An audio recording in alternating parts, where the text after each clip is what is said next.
Good evening and thank you for joining us. A few scattered storms tonight with the potential to interrupt some Memorial Day grilling. Let's get straight to Chief Meteorologist James Zahara, who has a first look at the forecast. Now to severe storms affecting millions of Americans on this Memorial Day. At least 21 people across multiple states have been killed over the holiday weekend, with dozens of tornadoes reported. That includes Valley View, Texas, about an hour north of Dallas, where an EF2 tornado packed winds gusting up to 135 miles per hour. ABC's Samara Theodore shows us the destruction left at a roadside gas station. Meanwhile, in Johnson County, Illinois, you can see trees downed and neighborhoods damaged. The National Weather Service now surveying the area. Developing news in Muscatine County. One person is dead and two others are injured after a crash southeast of Wilton. Iowa State Patrol says it happened Sunday around 6 p.m. east of Highway 38. We're told a Jeep traveling east on 120th Street drove past a stop sign and hit a Chevy Equinox that was traveling on Taylor Avenue. The incident remains under investigation. This Memorial Day, the Rock Island National Cemetery is honoring those who made the ultimate sacrifice to protect our freedom. We take you to their ceremony and tell you about a benefit for eligible servicemen and women who have died that few take advantage of. It's a day to pay our respects and honor those who made the ultimate sacrifice, protecting the freedom we cherish. If we don't learn our history, we're doomed to repeat it. Army veteran Benjamin Enlow was the keynote speaker for the Rock Island National Cemetery's Memorial Day ceremony. Of the United States of America. He served twice in Iraq between 2005 and 2009. With liberty and justice for all. This day began with the same routines one becomes used to working in a theater of combat. Ben recalled the story of two soldiers in his unit that died in the line of duty. Sergeant Nathan Field and Specialist Robert Johnson, two soldiers that deployed with me, would not be coming home. Today also provides a time to think about the Gold Star families who lost a branch on their family tree. The cost of war is immeasurable, and we can never repay the families who lost their loved ones to the horrors of war. The Department of Veteran Affairs offers free burial services in a national cemetery for eligible servicemen and women who have died. Of the 582,000 U.S. veterans who passed away in 2022, only 22% of them were buried in a national, state, or tribal veteran cemetery. It's extremely important that we continue to remember the sacrifices that those that have come before us have made so that we are able to enjoy the freedom that we have today. If a veteran is buried in a private cemetery anywhere in the world, the Department of Veteran Affairs provides a headstone or marker.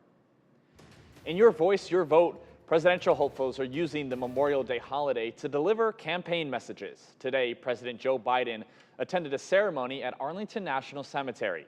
Biden placed a wreath at the tomb of an unknown soldier. In remarks afterward, he said each generation must ensure the sacrifice of the country's service members is not in vain, and that freedom and democracy are not free.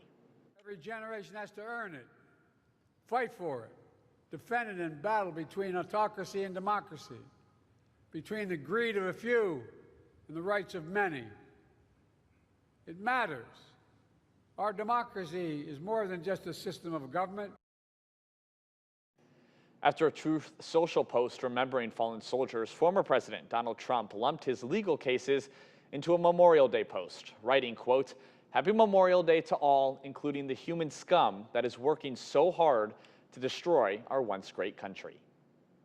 Meanwhile, on Saturday, the Libertarian Party nominated Chase Oliver for president. Oliver is a former Georgia state candidate who describes himself as a, quote, armed and gay, and vows to appeal to younger voters angry about the Israel-Hamas war. The third party rejected former President Donald Trump and Robert F. Kennedy Jr. after they each spoke at the party's convention. Trump was repeatedly booed during his speech. Tomorrow marks 1 year since the fatal apartment building collapse in Davenport. Survivors of the tragedy were forced to start fresh in new homes. And one survivor, Linnea Hoover, who used to work here at WQAD, now lives in Phoenix. She was living in the building the day it partially collapsed with plans to move out within 24 hours of the disaster. She got out of the building with just the clothes on her back, her car keys, and her cell phone. Linnea is now living with memories that will never leave. Hear how Linnea was forced to start fresh in a new home hundreds of miles away and how she's coping with this trauma every day. You'll hear the full story tomorrow on Good Morning Quad Cities. Still ahead, the race is on in Davenport, how the country's second oldest bicycle race keeps on pedaling forward. And away we go!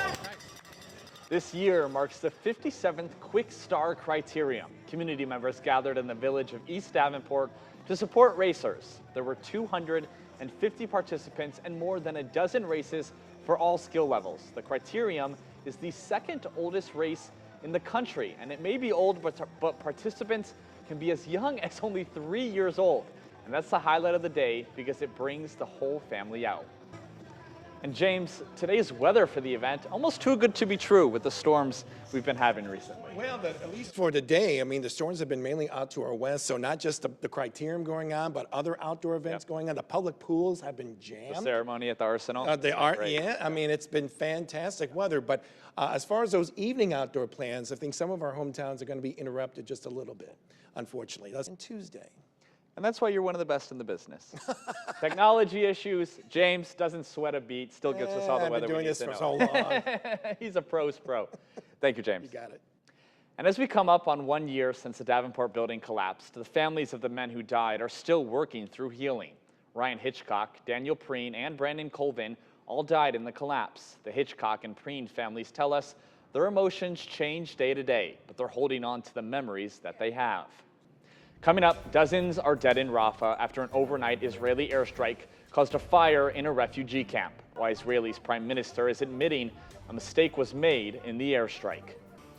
At least 45 Palestinian civilians are dead after an Israeli Defense Force airstrike caused an explosion and a fast-moving fire overnight through a refugee camp in Rafah. This is according to Gaza's health ministry. Today, Israel's Prime Minister Benjamin Netanyahu acknowledged a, quote, tragic mistake had been made. ABC's Christian Cordero explains what the IDF is now doing. The U.S. National Security Council has released a statement saying the U.S. is working with the Israeli military and others to assess what happened.